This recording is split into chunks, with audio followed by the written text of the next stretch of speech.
Video games and fast food always seem to be collabing. Mountain Dew always seems to have some kind of game code on its label. There are special edition consoles. For some reason, 7-Eleven has a merch line with Tetris. I mean, IHOP had a whole-ass Sonic-themed menu. Far more rare is when the efforts go in the other direction, and the fast food companies actually make video games. I'm pretty sure I asked for pickles.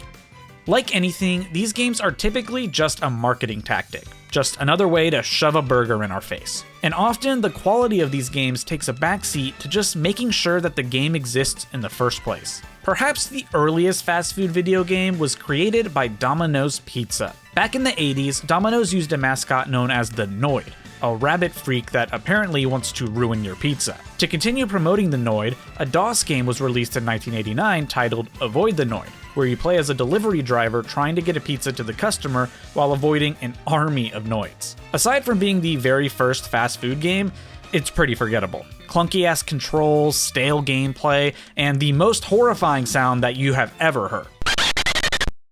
And somehow, the DOS game isn't even the worst version, because this also released on Commodore 64 in its own chunky way. The very next year, another Noid-related video game came out. That's right, there are two Noid games, and this one was actually made by Capcom. Everyone remembers Ryu and Mega Man, but God forbid someone remembers Capcom's third iconic mascot.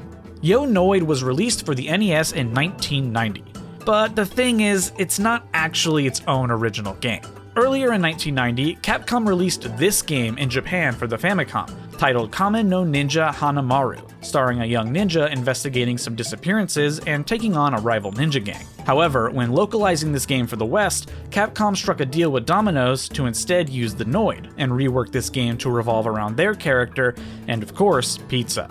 Yo! Noid was an almost entire reskin of Kamen no Ninja Hanamaru. They didn't just change the character sprites, pretty much every level and many of the enemies were changed as well. However, the level layouts are all exactly identical. The game is also notoriously brutal. A single hit from anything is enough to kill you. The platforming is also super inconsistent. You'll be landing on what appears to be a completely safe platform, but you were just a pixel off and the water actually hits and kills you.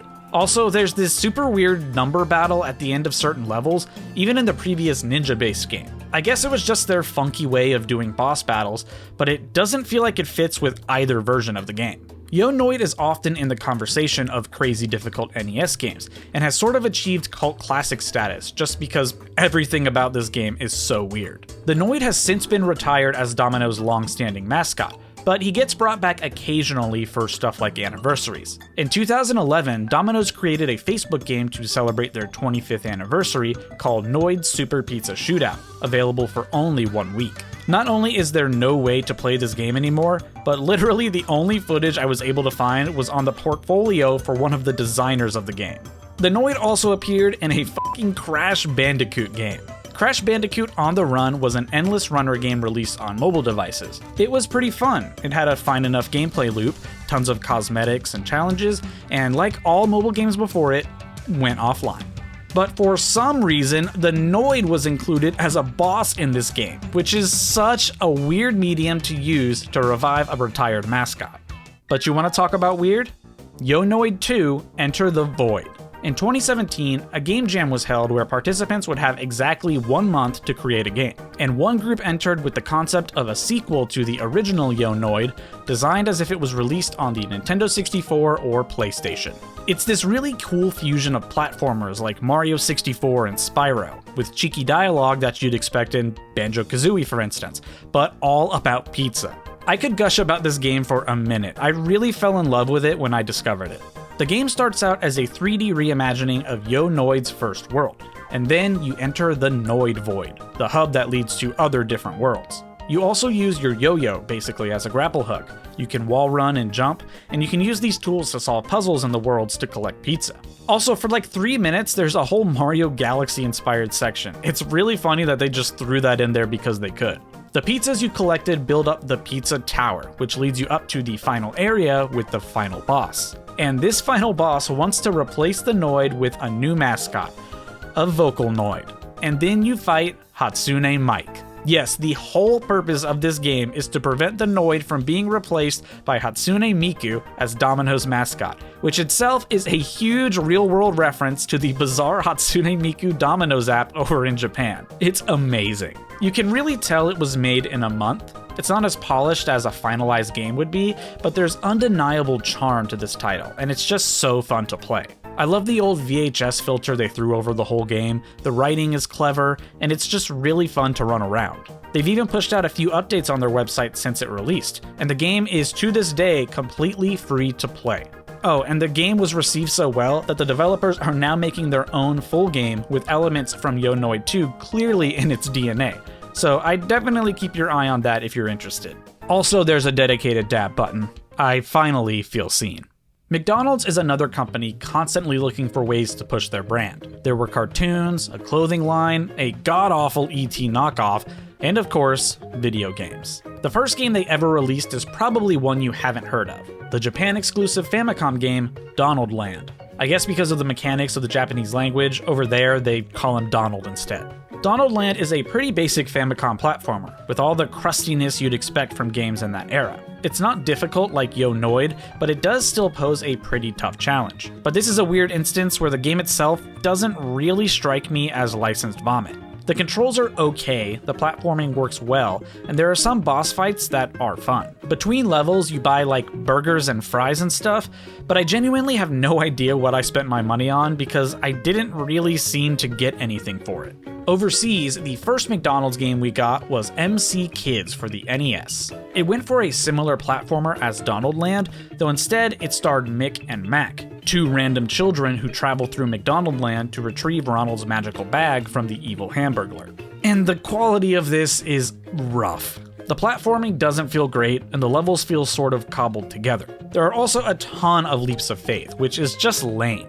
I usually hate when games do this, even sparingly, but MC Kids has more than one in a single level, which makes dying way too easy. To get through each world, you need to collect a card from each level, except these cards are tucked away in weird places, and you'll sometimes finish a level without collecting it. And on the world map, I couldn't find any indicator that I'd already collected a card from a level. So that means I gotta manually keep track of which levels I already beat, but I didn't know that starting out, so now I basically have to replay every level again. And then your progress completely resets if you get a game over, so I didn't even bother playing past the first world on this one, and the Hamburglar can just keep Ronald's bag, I guess, I don't give a f***. Europe also received MC Kids, but instead it was a Commodore 64 release called McDonald Land, and the game is even worse. You move slow as hell, and there's this giant black border on the screen at all times. I'm really sorry, Europe. McDonald Land in Europe also got a Game Boy release, which is shockingly the better version of the game. Working with the much smaller screen size and more limited hardware actually seemed to service this game better, making it a more straightforward platformer that was actually pretty fun. Sure, it's a bit easier, but not every game needs to be Dark Souls. Sometimes you just want to turn your brain off platformer with 8-bit french fries. Weirdly, this Game Boy title was released outside of Europe too, but not as McDonald Land. Instead, the game was totally reskinned for the Cool Spot series, which itself was a licensed series for the mascot for the 7-Up soda brand. What kind of sick inbreeding is this? Mick and Mack returned in a Sega Genesis game, Mick and Mack as the Global Gladiators. Virgin. What did I do?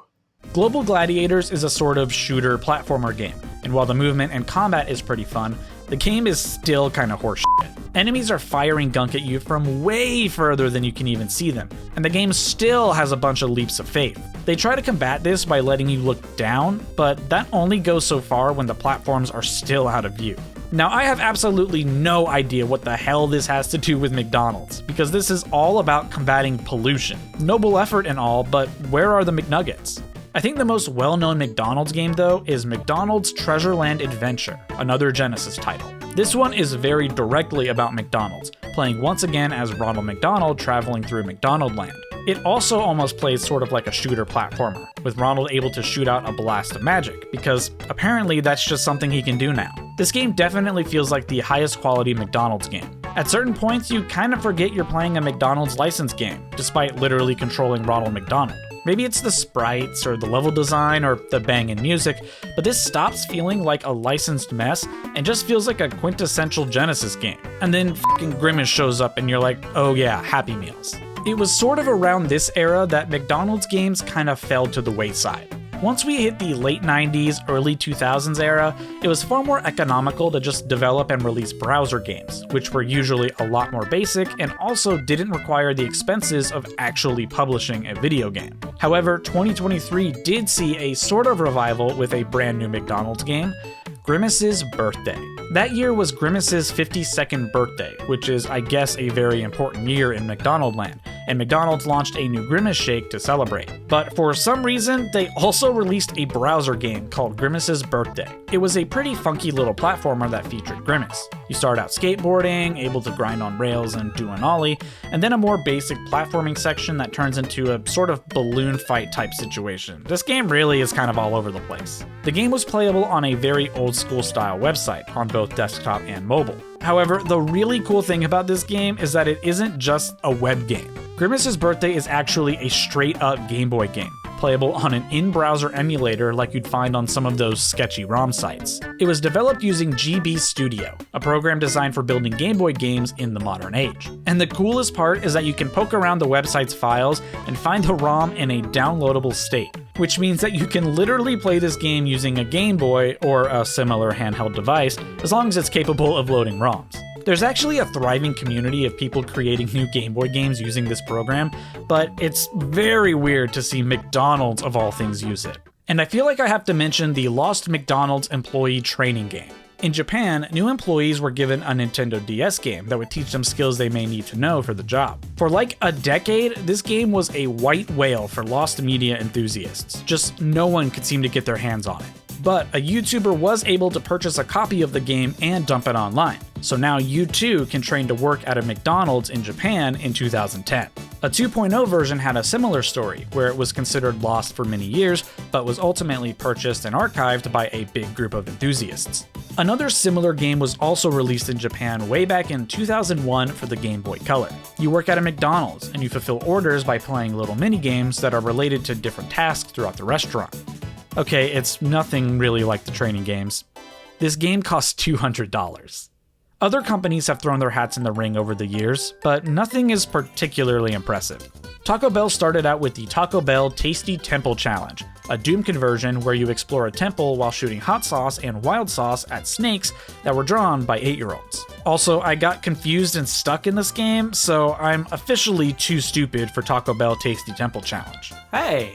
They also released Bean Jump, a breakout clone where you're a bean, and Moon Eater, where you run and sometimes shoot and then close the game because you're bored. But for some reason, they've really loved extreme sports at Taco Bell, because in 2001, they released a round of PC games based on the X games that were basically really bad Flash games. They did it again in 2005, where they claimed to release like 5 different games, but they were all very clearly the exact same game with a different coat of paint. In 1998, Little Caesars released an educational PC game, because when I think Little Caesars, I think education. You work for a time-traveling alien pizza delivery service, where you only deliver fractions of a pizza, which is pretty fucked up. Then you help a king colonize a land with the power of math, and then Mozart tries to get you to play Pac-Man. This is where my game crashed, and I really wish I had those 10 minutes back. But I think the most recognized fast food video games that have ever been released are the Burger King games. For the holiday season of 2006, Burger King planned to release 3 titles onto the barely year-old Xbox Live Arcade service as a way to advertise the restaurant. However, the developer of these titles, Blitz Games, apparently created such high-quality gameplay that these games were instead released physically for $4 only at Burger King stores. That seems like a lot of extra work just to still sell the game for only $4. The first of the trio is Big Bumpin, a minigame collection all built around driving a bumper car around an arena, competing against other bumper car drivers. There are a few different game modes. There's Shockball, which is just hot potato, where you blow up if you're holding the bomb at the end of the timer. It's kind of fun, but it's way too easy to just bounce the potato back and forth. You don't get any kind of temporary immunity if you just passed it off. There's Last Man Standing, which is pretty self-explanatory. Power Surge, where you have to tag a light, then bring it back to home base for a point. The more damage you take, the less points you earn, or you just blow up if you hit 0. This one sucks too. If you ain't first, you're last, and it's just way too easy to never get even a single point. And finally, hockey, which is genuinely fun.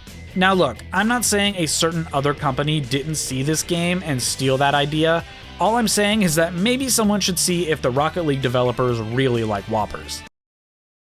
The second game released is Pocket Bike Racer, which is a rather straightforward Mario Kart clone. The controls for this one can be kinda weird, but overall I didn't hate my time playing this game, and I actually enjoyed some of the gameplay decisions that they made. To earn items, you have to drive through lights, which charges up your meter. Different colors and the number of lights in a group determine how much your meter increases. When you hit the level of an item you want, you can then use that item, which will then reset your meter. But you can change which item you want and only burn that item's amount of the meter, meaning you can basically spam a handful of items if you have a full bar, or use one super powerful item instead. This meter can also instead be used up on a boost, which is also convenient. It's a clever spin on the item system found in kart racers, but the problem is it's really not that balanced. First place gets all of the item opportunities before everyone else, and they can basically just coast through, constantly getting items to counter anything incoming, or essentially just boost all the time. There's also a Battle Royale mode, which is just the exact same as the Battle mode in Mario Kart 8 for Wii U.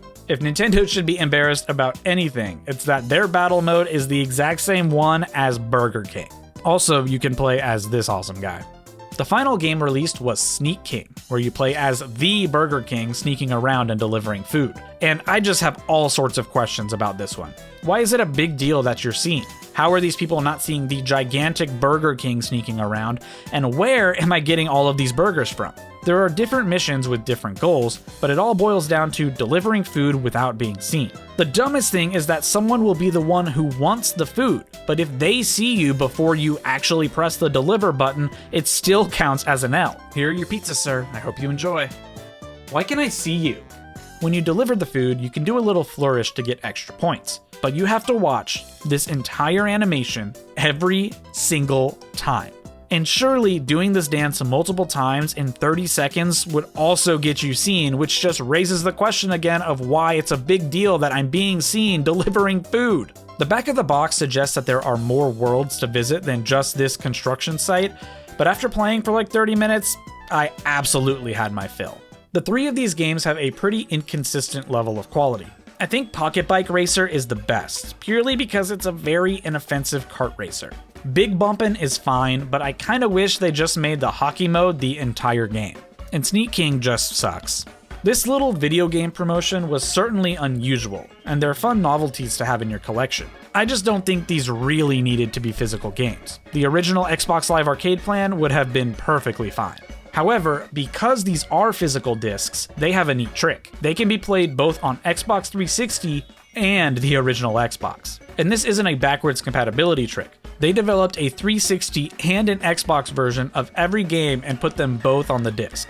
3 games, 2 versions of each, and the developers did all of this in just 7 months. Also, for some reason, the King is one of the coaches in Fight Night Round 3. That's not really related, I just thought it was kind of funny.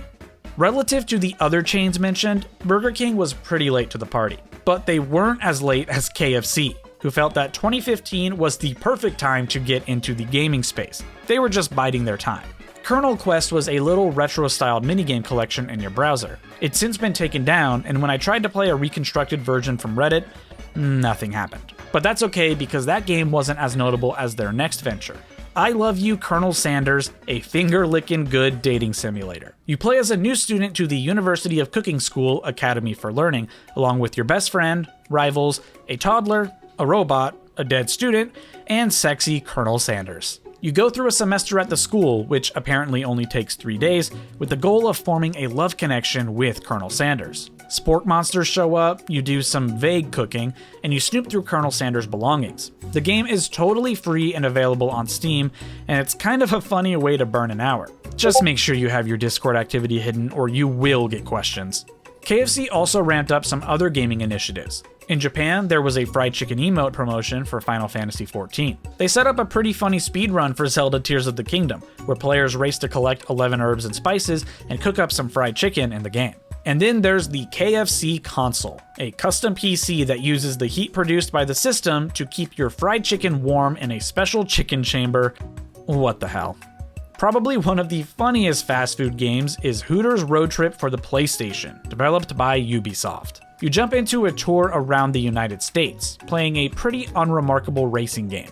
And then suddenly, women. It's actually hilarious how little cohesion there is to this game. You race, then women. Then you race again, then more women. The reason for this is actually because the game didn't start out as a Hooters game. Ubisoft began creating this as Freewheelin' USA, but midway through development, the deal with Hooters was made, and so the Hooters element was thrown in. As further evidence, the game was also released for Windows as the original Freewheelin' USA without any of the Hooters branding. If we wanted to, we could even branch out a bit with this topic. In 1983, Coca-Cola partnered with Atari to create Pepsi Invaders, a reskin of Space Invaders where you destroy Pepsi's name. This game was never released commercially, instead it was given out at a convention to executives as a silly little gimmick. But Coke did release a game to the public, but only in Japan.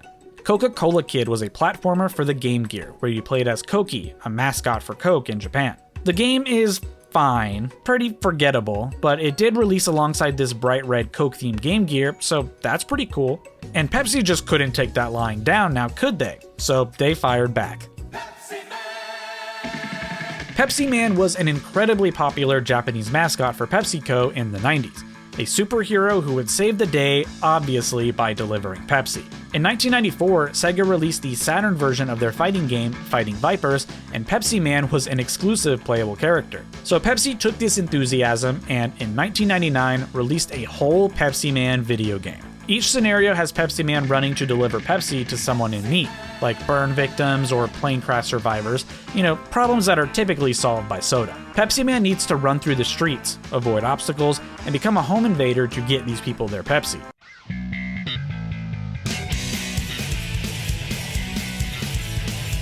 Despite not selling well and reviews being incredibly mixed, the game has since become a cult classic. It's also often considered one of the forefathers of the runner genre, which has become infinitely more popular in the modern era, with games like Temple Run, Subway Surfers, and Crash Bandicoot.